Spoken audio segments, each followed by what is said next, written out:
So I want to tell you about the WPL. Now this particular configuration, this is set up with four-wheel independent steering and with a brushless motor. Now notice the throttle braking is a feature that you'll see commonly. There it is in a higher speed. Right here it is with the downhill crab walk, throttle braking, downhill crab walk. Right now, these combinations you're seeing are a result of being a pilot and having a muscle memory. So if you're a pilot, all your muscle memory will transfer right into this car. Okay, and you're able to get a precision using stick controller that I've found is absolutely fantastic with this thing, as you'll see throughout this video, demonstrations of that. But a few things that I want to mention is cars, there's different cars for different terrain, different applications, and you could say like a Ferrari performs really well, but not in snow, not in ice, not off-road. And the same is true for every car. A land vehicle is designed for a certain application.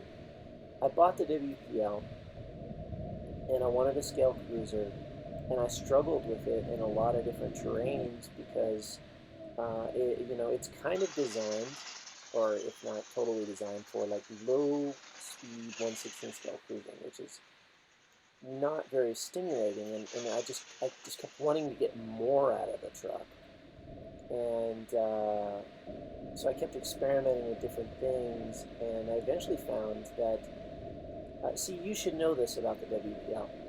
Because it's designed for low scale crawling, all the wheels, there's no differential in the wheels. All the wheels turn the same. So like on most terrain where you've got traction, it jumps around just like a four-wheel drive car would. It doesn't perform well on rough terrain. But in contrast, in snow and ice, the thing freaking rips when you put a brushless motor in because it has maximum traction. Maximum traction. It is fantastic if you live in an area with snow and ice. And see how this stuff gets hard and it kind of gets smooth, like the snow?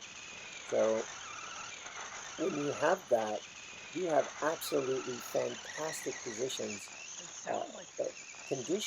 for the WPL.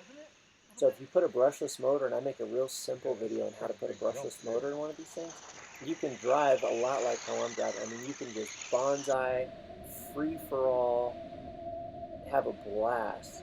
That's a power turn there. I'm actually powering up into the turn. So, and then bonsai across the tracks. There it is in real time. So the first half of the video was first gear, and the second half there you see in second gear. I'm only about 10% of the motor's capacity. So anyway, thanks again for the comments, and like, subscribe below.